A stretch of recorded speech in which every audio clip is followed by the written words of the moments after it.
The detective's office was quiet except for the hum of the computer. On the screen, frozen in high definition, a woman stood over an elderly man in a wheelchair. Her hand was raised. The timestamp read 2:47 a.m. Detective Sarah Morrison had watched the footage 17 times now, and it never got easier. Walter Chen sat across from her, his hands folded in his lap. At 79, he moved slowly, his left side still weak from the stroke he'd had 2 years ago.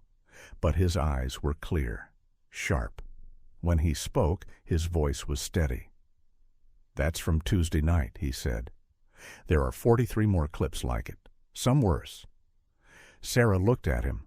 She'd been a detective for 16 years, had seen plenty of elder abuse cases. But this one was different. This wasn't just neglect. This wasn't just a caregiver who'd lost patience. This was systematic, deliberate, and the person who'd hired her had known exactly what he was paying for. "Mr. Chen," she said carefully, "you understand what you're alleging here. You're saying your son—" "I'm saying my son hired Patricia Nowak specifically because she had a history of abuse at her previous care facility. I'm saying he paid her extra. I'm saying he told her to make sure I didn't last long." Walter's voice didn't waver. "And I'm saying I have proof." He reached into the folder beside him and pulled out a stack of papers. Bank statements, text messages, emails. All of it printed, organized, documented, with the precision of a man who had spent 40 years as an engineer. Sarah took the papers, started reading, and felt something cold settle in her stomach. 6 months earlier, Walter's life had been different. Not easy. It hadn't been easy since Margaret died 3 years ago, but manageable. He lived in the house they'd bought in 1978, the one where they'd raised David, where Margaret had planted roses every spring. The stroke had taken his mobility, but not his mind, not his dignity. He could still dress himself mostly, could still make coffee in the morning, read the newspaper, do the crossword. He just needed help with the heavy things: bathing, cleaning, grocery shopping, the kind of help that let him stay in his own home instead of being warehoused in some facility. David had visited every Sunday back then, brought Linda, his wife. They'd have dinner. Walter would make his famous pot roast, the one Margaret had taught him after she got sick, when she could no longer stand at the stove for hours. They'd talk about David's business, about the grandchildren Walter rarely saw because they lived in California with David's ex-wife. It was during one of those Sunday dinners that David first mentioned the caregiver. "Dad, you can't keep doing this alone," David had said. He was cutting his pot roast with sharp, precise movements. Everything David did was sharp and precise. He'd been that way since childhood. What if you fall? What if something happens and no one's here? "I have my alert button," Walter said, "and Mrs. Rodriguez next door checks on me." Mrs. Rodriguez is 83 herself. David set down his fork. "Dad, be reasonable. You need professional help. Someone who can be here regularly. Make sure you're taking your medications. Help with bathing. All of it?" Walter had looked at his son across the table, saw the concern in his face, the worry. He'd thought about how much David looked like Margaret in that moment, the same dark eyes, the same line that appeared between the eyebrows when something was troubling them. "I don't want strangers in my house," Walter had said quietly. "I know, but it's necessary." David reached across the table, squeezed Walter's hand. "Let me handle it. I'll find someone good, someone trustworthy. You shouldn't have to worry about this." Walter had agreed, because David was his son, because after Margaret died, David was all he had left. Because you trust your children, you raise them, you love them, you believe they'll do the same for you. He'd been so stupid. Patricia Nowak arrived on a Monday morning in September. She was in her 40s, heavyset, with blonde hair pulled back in a tight ponytail. She smiled when David introduced them, but the smile didn't reach her eyes.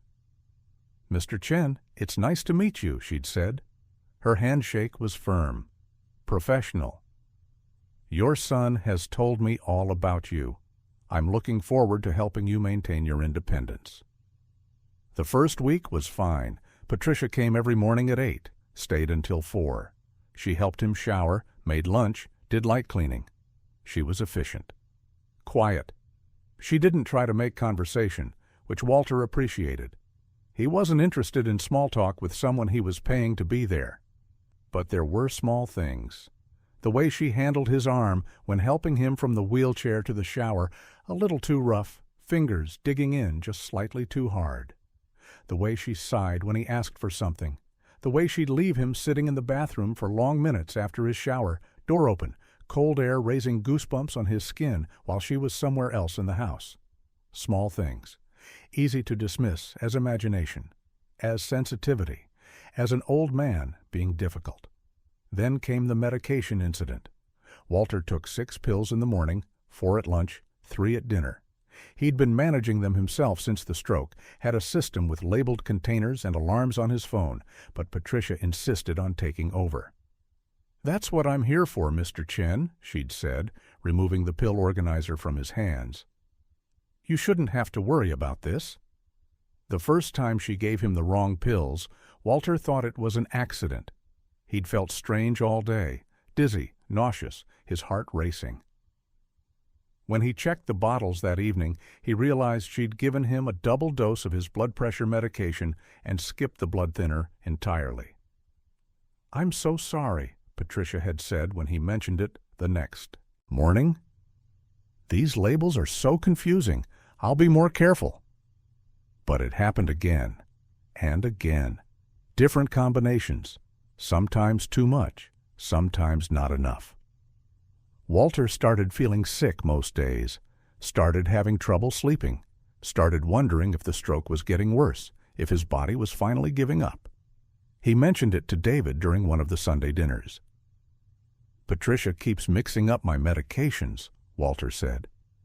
"I don't think she's reading the labels carefully." David had frowned. "That's concerning. I'll talk to her." But nothing changed. If anything, it got worse. October brought new problems. Patricia started arriving late, 9, 9:30, sometimes not until 10. She'd leave early too. By 2 or 3 in the afternoon, she was gone. Walter would be left alone for hours, unable to prepare dinner, unable to get to the bathroom easily, unable to do anything but sit in his chair and wait. When he called David to complain, his son's voice had been tight. "Dad, I'm paying her for full days.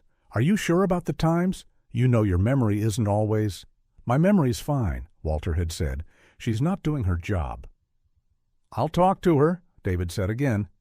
But his tone suggested he didn't believe it. Suggested he thought his father was confused.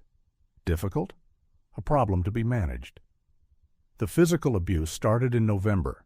It was small at first, a hard grip on his arm, a rough push when transferring him from wheelchair to bed. Once, when Walter complained about the temperature of his bath water, it was scalding, actually scalding, had left red marks on his legs. Patricia had held him in the water for several seconds longer than necessary. "You'll get used to it," she'd said. Her voice was flat, empty. "Old skin is tougher than you think." Walter had stared at her, seen something in her eyes that made his blood run cold. This wasn't carelessness. This wasn't impatience. This was deliberate. That night, he called David again. "I want a different caregiver," Walter said. She's not working out." "Dad?" David's voice carried that tone, the one that said he was dealing with a difficult child. "We've been through 3 caregivers in the last year. You didn't like any of them. At some point, you have to accept that this is what care looks like." "She hurt me today. The bathwater was—" "You probably just aren't used to normal temperature. You keep the house too cold. Patricia mentioned you're very particular about everything." Patricia had mentioned. Patricia had said. Patricia had told David that Walter was difficult, demanding, confused. And David believed her. believed her over his own father. Walter had hung up the phone and sat in the dark living room for a long time. The house felt different now, felt wrong, like something had changed in the walls themselves, in the air. Margaret's roses were dead in the garden. Winter was coming, and Walter was alone with a woman who hurt him and a son who wouldn't listen. He thought about Margaret, about what she would say if she could see this.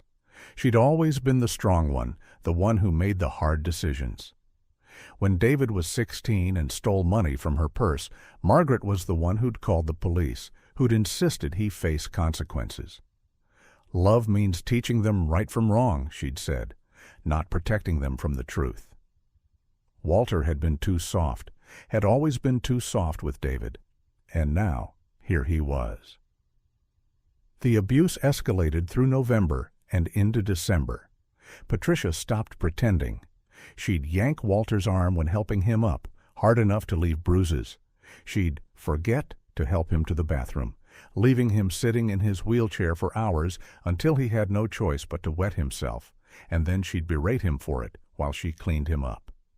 She withheld food, made lunch, but left it on the kitchen counter where he couldn't reach it, told him she'd help him in a minute, and then disappeared for hours. The worst was the nights. Patricia had started staying late. David had changed her schedule, she said. Now she was there until 8, sometimes 9. But instead of helping more, she helped less. She'd put Walter to bed at 6 in the evening, like a child, and leave him there. No water on the nightstand, no phone within reach, no way to get up if he needed the bathroom. One night in early December, Walter woke to find Patricia standing in his bedroom doorway. It was dark. The clock said 2:47 a.m. She shouldn't have been there. Her shift ended at 8. "What?" Walter started to say. Patricia walked to his bed, leaned over him. Her breath smelled like cigarettes and something else, something chemical. "Your son's paying me a lot of money," she said quietly. "You know that. A lot of money to make sure you're comfortable, to make sure you don't suffer too long." Walter's heart hammered. "What are you talking about?" "You're old, you're sick, you had a stroke. These things happen." She reached out, adjusted his pillow. Her hand came very close to his face. "People die in their sleep all the time, especially people on as many medications as you."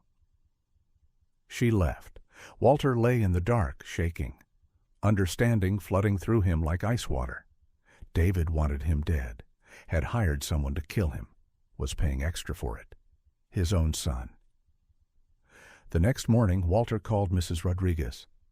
"I need help," he said when she answered. "I need you to order something for me online, and I need you not to tell anyone." Mrs. Rodriguez was quiet for a moment. Then, "What do you need, Walter?"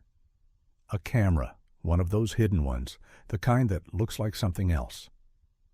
"Walter, what's going on?" "I'll explain later. Please, I need this." She came over that afternoon while Patricia was out getting groceries, brought her laptop. Together they found what Walter needed, a small camera disguised as a digital clock. It would record continuously, upload to cloud, storage. It was expensive. Walter gave Mrs. Rodriguez his credit card. "It'll be here in 2 days," she said. "Walter, if someone's hurting you—" "2 days," Walter said. "Then I'll know for sure." The camera arrived on a Thursday. Mrs. Rodriguez brought it over, helped Walter set it up on his dresser. It looked like an ordinary alarm clock. Patricia wouldn't notice it. "I don't like this," Mrs. Rodriguez said. "If you're in danger—" "I need proof," Walter said. "No one believes me. David thinks I'm confused, paranoid. I need proof." That night, Patricia came to his room at 2:47 a.m. again. Walter pretended to be asleep, watched through slitted eyes as she stood over him, as she reached for his pill bottles on the nightstand. As she opened one, dumped pills into her hand, counted them, put some back, kept others. The camera caught everything. Over the next 2 weeks, Walter collected evidence. Patricia withholding food. Patricia leaving him in wet clothes for hours. Patricia accidentally dropping him during a transfer, his shoulder hitting the floor hard enough to bruise. Patricia standing over him while he slept, her hand hovering near his face, near his throat. And the text messages. Walter had Mrs. Rodriguez help him recover deleted texts from his phone, found the thread between Patricia and David. He's still hanging on. Be patient, can't be obvious. You said this would be quick. I need the money. You'll get your bonus when it's done. Just make it look natural. Walter printed everything, organized it, put it in a folder, and then he called the police. Detective Sarah Morrison arrived at Walter's house on a Tuesday afternoon. Patricia was there. She answered the door, smiled professionally. Mr. Chen has a visitor, she called toward the living room. Then to Sarah, he gets confused sometimes, forgets things. I hope he hasn't been calling about anything strange. Sarah looked at the woman, saw the performance, the careful concern. I'd like to speak with Mr. Chen alone, she said. Of course. I'll just be in the kitchen if you need anything. Walter was in his wheelchair by the window. He looked thin, tired, but his eyes were sharp when he looked at Sarah. Thank you for coming, he said. I have something to show you. He handed her the folder. Sarah read, watched the videos on the camera's app, saw Patricia standing over Walter in the dark, saw her rough handling, saw the text messages between her and David Chen. Mr. Chen, she said quietly, I'm going to need you to come to the station. We need to get your full statement, and we need to do this carefully, because what you're showing me, this is attempted murder. I know, Walter said. That's why I documented everything. Patricia was arrested that afternoon. She cried, claimed she'd never hurt anyone, said Walter was confused and making things up. But the evidence was overwhelming. The videos, the texts, the medical records showing Walter's declining health during her employment. The financial records showing David's payments, far more than the standard caregiver rate. David was arrested the next day at his office. He'd been in a meeting when the detectives walked in. Linda was with him. They'd been planning a vacation, apparently, discussing which resort to book in the Caribbean. There must be some mistake, David had said. My father, he's not well. He's been paranoid since the stroke. Whatever he told you.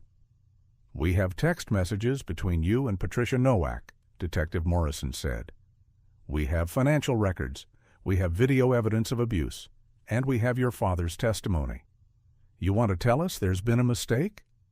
David's face had gone white, then red, then white again. I want a lawyer, he said. The trial took 8 months.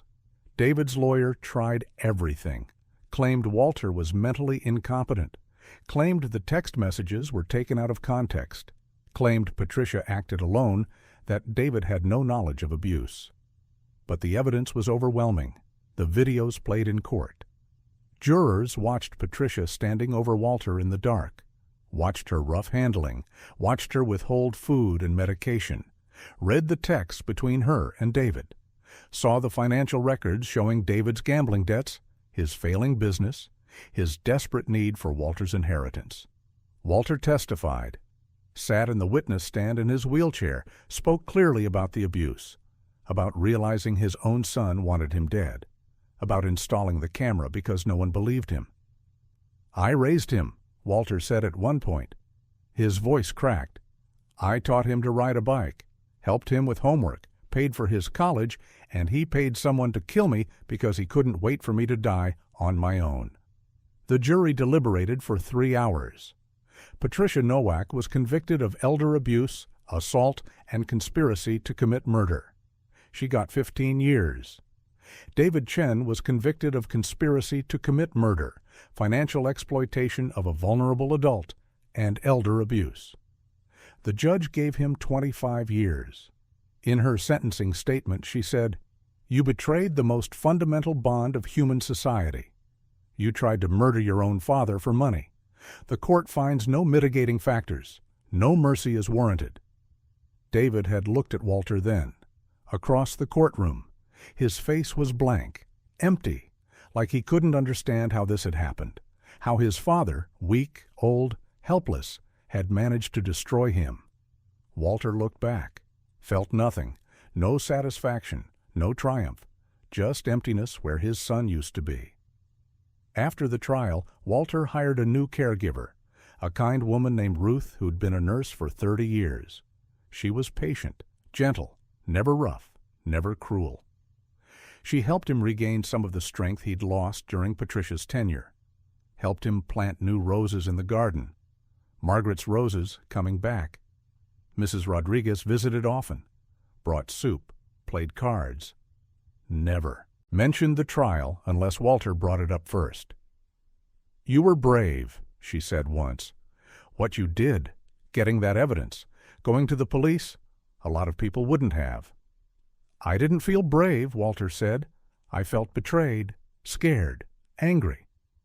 Brave isn't not being scared. Brave is being scared and doing it anyway.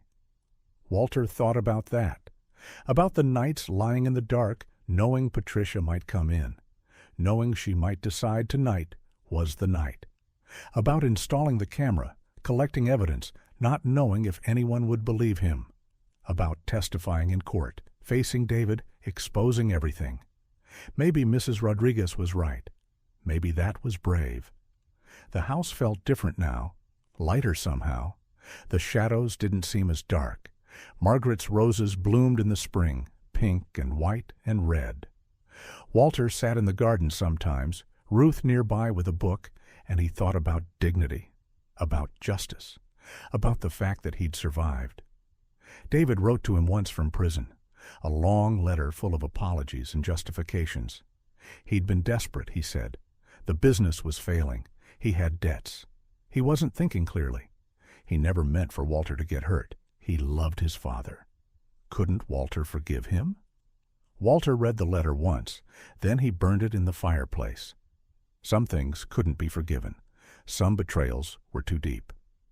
David had looked at his father and seen an obstacle, an inconvenience, a bank account waiting to be accessed. He'd hired someone to kill him, had paid extra for it, had checked in regularly to see if it was done yet. That wasn't love. That wasn't family. That was something else entirely. Walter kept the camera. It sat on his dresser, still disguised as a clock. Ruth thought it was just a clock. Mrs. Rodriguez knew better.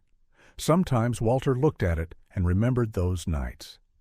The fear, the determination. The moment he decided he wasn't going to be a victim, wasn't going to die quietly so his son could inherit. He'd fought back. At 79, weak from stroke, alone in his house with someone who wanted him dead, he'd fought back. He'd been smarter, stronger, more determined, and he'd won. On the anniversary of David's sentencing, Walter sat in the garden. The roses were in full bloom. Ruth was inside making lunch. Mrs. Rodriguez was coming over later for cards. The sun was warm on Walter's face. He thought about Margaret, about what she would say if she could see him now. She'd be proud, he thought. She'd always been the strong one, but she'd taught him strength too. Had taught him that love means standing up for what's right. That family doesn't mean accepting abuse. That dignity matters. "I miss you," Walter said to the roses, to the air, to wherever Margaret was. "But I'm okay. I'm still here." A breeze moved through the garden. The roses nodded. And Walter Chen, 79 years old, survivor, sat in the sunshine and felt something he hadn't felt in a long time. Peace. The detective's office had been quiet that first day. Walter remembered sitting there, hands shaking slightly as he handed over the folder. Remembered Sarah Morrison's face as she watched the videos. The way her jaw tightened. The way she looked at him differently after, not with pity, but with respect. "Mr. Chen," she'd said, "you did everything right. You documented everything. You stayed safe. You got the evidence we need to put them both away." "I didn't feel like I was doing anything right," Walter had admitted. "I felt like I was losing my mind, like maybe I was imagining things." That's what they wanted you to feel. Gaslighting is part of the abuse. Make the victim doubt themselves so no one believes them when they ask for help. Sarah had closed the folder. But you trusted yourself. You trusted what you were experiencing. That takes strength. Strength. Walter had never thought of himself as particularly strong. Margaret had been the strong one. She'd been the one who stood up to David when he was a teenager getting into trouble. She'd been the one who made the hard decisions. Walter had always been the peacemaker, the soft one. But maybe strength came in different forms. Maybe sometimes strength was quiet, was documentation and evidence and careful planning, was surviving when someone wanted you dead. The trial had been difficult. Sitting in that courtroom, listening to David's lawyer try to paint him as confused, paranoid, mentally incompetent. Watching David sit at the defense table, wearing an expensive suit, looking like a victim himself. "Mr. Chen," the defense lawyer had said during cross-examination, "isn't it true that you've had memory problems since your stroke?" "I have some difficulty with short-term memory," Walter had answered. "But I know what happened to me. I know what I experienced." "But you've been on multiple medications, some of which can cause confusion, even hallucinations. Isn't it possible that you misinterpreted Ms. Nowak's actions?" "I have video evidence, text messages, medical records. That's not misinterpretation. That's documentation." The lawyer had tried a different approach. "You and your son have had a difficult relationship, haven't you? He's mentioned that you've been angry with him since your wife's death, that you blame him for not visiting more." Walter had looked at David then, really looked at him. His son wouldn't meet his eyes. "My son and I had a normal relationship," Walter had said, "until he hired someone to kill me. That's when it became difficult." The courtroom had been silent. The lawyer had moved on. But Walter remembered that moment, the clarity of it, the way the truth sounded when spoken plainly. David had tried to kill him. Everything else was just noise. After the sentencing, after David was led away in handcuffs, Linda had approached Walter in the courthouse hallway. She'd been crying. Her makeup was smeared. "He didn't mean it," she'd said. "He was just desperate. The business was failing. We were going to lose everything. He wasn't thinking clearly." Walter had looked at her. This woman he'd welcomed into his family, who'd sat at his dinner table, who'd called him Dad. "He paid someone to abuse me," Walter said quietly. "To withhold my medication, to hurt me, to kill me. That's not desperation. That's evil. But he's your son. He stopped being my son when he decided my life was worth less than his debts." Linda had stared at him. Then she'd turned and walked away. Walter never saw her again. The months after the trial were strange, adjusting to Ruth's gentle care after Patricia's cruelty, learning to trust again, learning to sleep without jerking awake at every sound, expecting to find someone standing over him in the dark. Ruth was patient with his fears. When he flinched at sudden movements, she moved slower. When he asked her to repeat the medication names as she gave them to him, she did it without sighing. When he wanted to see the food before she brought it to him, she showed him the plate. "You're safe now," she'd say. "I'm not going to hurt you." And slowly, Walter began to believe her. Mrs. Rodriguez became more than a neighbor. She became family, the kind of family that actually meant something. She visited 3 times a week, brought groceries, helped with bills, sat with him in the garden, and talked about her own children, her own life. "You know what I think?" she said one afternoon. They were watching the roses bloom. "I think you're stronger than your son ever was. He couldn't handle difficulty, couldn't handle struggle, so he tried to take the easy way out. But you faced it. You fought. That's real strength. Walter thought about David in prison. 25 years. He'd be 77 when he got out, older than Walter was now. Would he understand then? Would he finally grasp what he'd done? What he'd destroyed? Probably not. David had always been good at justifying his actions, at making himself the victim. Even in that letter he'd sent, he'd framed it as Walter's fault somehow. If Walter had just been more understanding about the business, if Walter had just helped with the debts, if Walter had just died naturally instead of surviving. Walter had learned something in those months with Patricia. He'd learned that you can't make people love you, can't make them value you, can't make them see you as human if they've decided you're just an obstacle. All you can do is protect yourself, document the truth, fight back, and survive. The garden was beautiful that spring. Margaret would have loved it. She'd always said roses were resilient. You could cut them back hard and they'd come back stronger. You could neglect them and they'd still try to bloom. They were survivors, like him. Walter sat in his wheelchair, Ruth reading nearby. Mrs. Rodriguez due to arrive soon with her famous empanadas. The sun was warm. The roses were blooming. And Walter Chen was alive. Not just alive, living. There was a difference. For those months with Patricia, he'd been alive, but not living, surviving each day, enduring, waiting for it to end. Now he was living again, enjoying his garden, appreciating Ruth's kindness, looking forward to Mrs. Rodriguez's visits, reading books, doing crosswords, making plans for tomorrow. David had wanted him dead, had paid for it, had checked in regularly to see if it was done yet. But Walter was still here, still breathing, still living, still enjoying his roses, and David was in a cell.